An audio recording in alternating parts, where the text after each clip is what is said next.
Mission Impossible 3 is not a movie.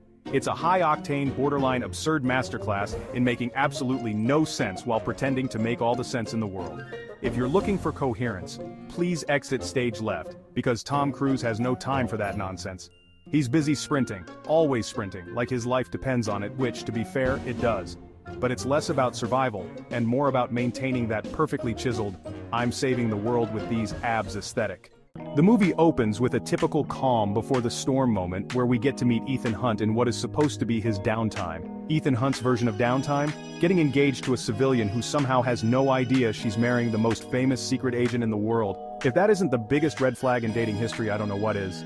But hey, Julia, the fiancée, is blissfully unaware. Sure, Ethan could be a regular guy with an average job and a suspicious number of emergency exits memorized, but Julia's too busy planning a wedding to question his knack for disarming bombs while making coffee. Fast forward to Ethan being pulled back into action because, of course, there's another impossible mission. Spoiler, it's not impossible, it's just very, very inconvenient for everyone involved.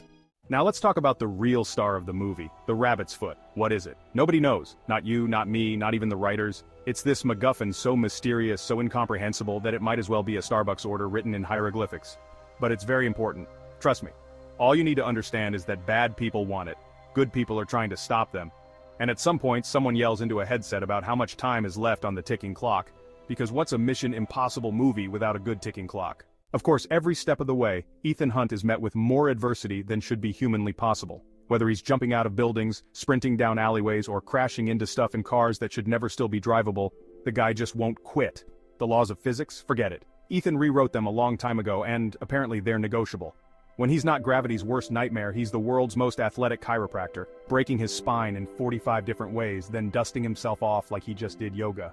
And let's not forget the villain Owen Davian, played by Philip Seymour Hoffman.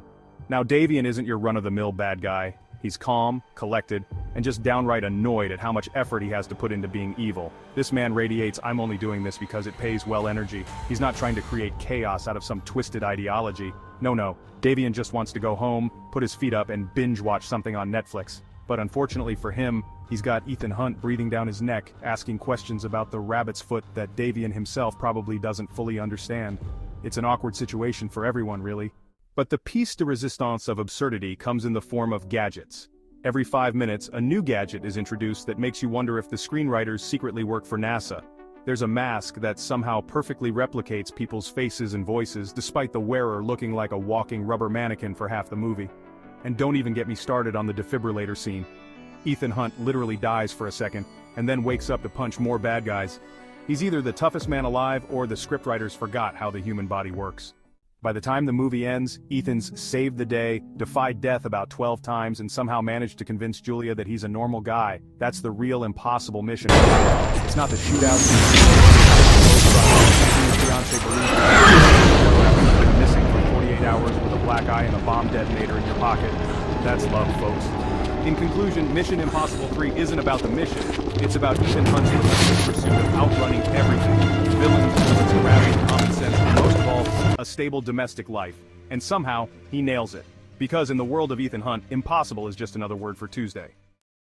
Thanks for watching. Make sure to like, share, and subscribe. Quirky Critic signing out.